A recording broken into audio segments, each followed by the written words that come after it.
Paranormal cases. इस दुनिया में दो तरह की पैरानॉर्मल केसेस होते हैं, एक सॉल्व और दूसरी है अनसॉल्व।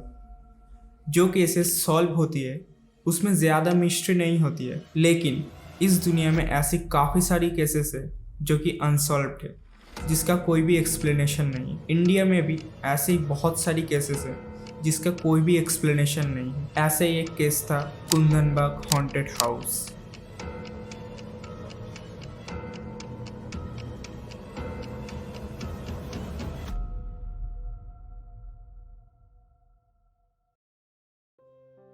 कुंदनबाग हॉन्टेड हाउस, जो कि तेलंगाना की कैपिटल हैदराबाद की बिल्कुल हार्ट में है। इस हॉन्टेड हाउस का जो मालिक था वशिष्ठ नारायण सिंह, वो बहुत ही ज़्यादा अमीर इंसान थे। लेकिन वशिष्ठ नारायण सिंह के मर जाने के बाद इस घर में सुपरनेचुरल चीज़ होना चालू हो गई थी। इस कहानी का शुरुआत होती है 2002 में, वो भी एक चोर से जिसका नाम था मोहम्मद साजिद। मोहम्मद साजिद बहुत दिनों से इस घर को नज़र रख रहा था। वो देखता है इतना बड़ा घर काफ़ी दिनों से खाली पड़ा हुआ था और इस घर में उसे बहुत सारा पैसा मिल सकता है, इसीलिए वो इस घर में चोरी करने का डिसाइड करता है। एक दिन वो टॉर्च और एक चाकू लेकर दीवार की दूसरी तरफ कूद के उस घर के अंदर चला जाता है। उसके बाद वो टॉर्च को ऑन करके घर में चला जाता है और पूरे घर में सन्नाटा छाया हुआ था और घर को देख के ये भी लग रहा था कि ये घर कई दिनों से साफ भी नहीं किया गया है। ऐसे ही वो टॉर्च लेकर घर के चारों तरफ देख रहा था। ठीक तभी उसे घर में सीढ़ी दिखता है और वो उस सीढ़ी से ऊपर चला जाता है।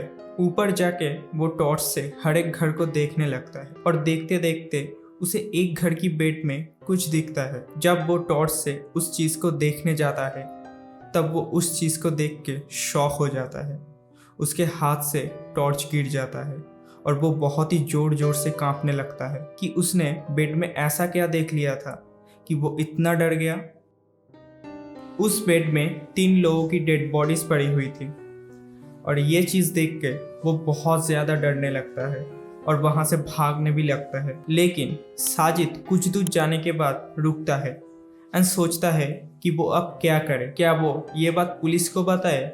लेकिन वो फिर से सोचता है कि वो एक चोर होकर पुलिस को क्यों ही कॉल करे। लेकिन उसके दिमाग में अचानक से क्या ख्याल आता है, वो तभी पुलिस को कॉल करके बता देता है कि इस जगह पर 3 लोगों की डेड बॉडी पड़ी हुई है। इसके बाद वो चोर वहां से चला जाता है। जब पुलिस वहां पर पहुंची एंड उस घर के गेट को खोला गया तब वहां पर सच में तीनों की डेड बॉडीज पड़ी हुई थी। जिसके बाद पुलिस उन बॉडीज को घर से निकालता है और पोस्टमार्टम के लिए भेज देता है।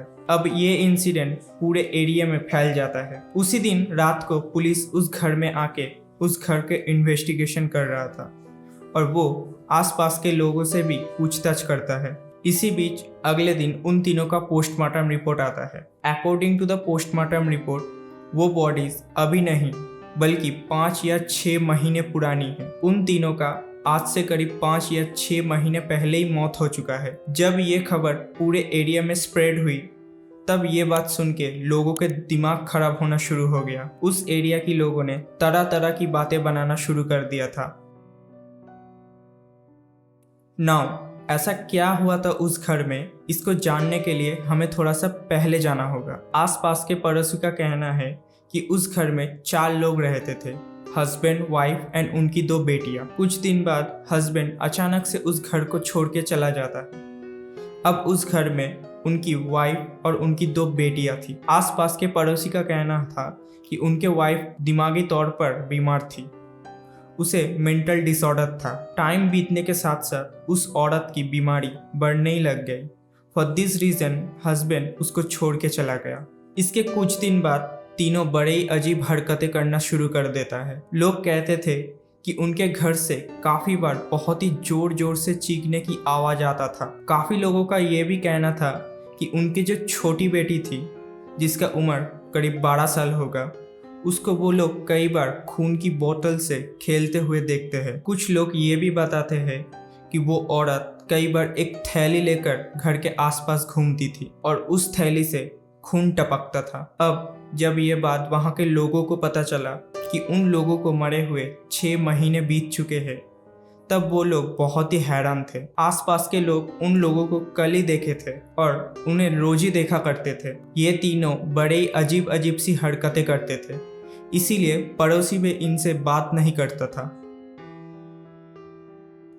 अब ये सारी बातें जानकर पुलिस भी हैरान थे। उनके लिए भी ये केस सॉल्व करना एक मिस्ट्री बन गया था। पुलिस ने इस केस को कई एंगल से जज किया, लेकिन उन्हें भी कुछ भी नहीं पता चला। पुलिस ने यह भी जज किया था कि क्या पता इन तीनों ने सुसाइड कर लिया हो या फिर इस औरत की हस्बैंड इन तीनों को मार दिया हो, लेकिन पुलिस को इन सब सवालों का जवाब आज तक नहीं मिला है। पुलिस ने हमेशा के लिए इस घर को लॉक कर देता है और इस केस को भी बंद कर देता है।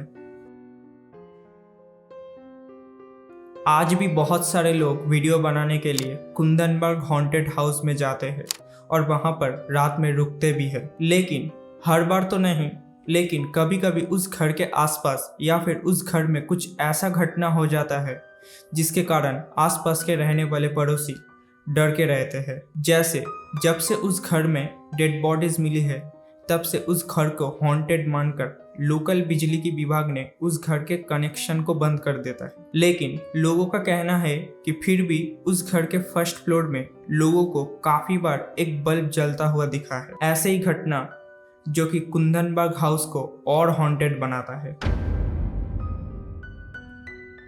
सो गाइस, यही था कुंदनबर्ग हॉन्टेड हाउस की बिहाइंड द स्टोरी, जो कि हमें बहुत ही क्रीप आउट करता है। आपको इस घर की मिस्ट्री को जान के कैसा लगा वो हमें कमेंट करके बता सकते हो। और अगर आपको ये वीडियो अच्छा लगता है तो आप इस वीडियो को लाइक करके चैनल को सब्सक्राइब कर सकते हो। और मैं मिलता हूँ आपसे एक और नए क्रीपी वीडियो के साथ। Thanks for watching.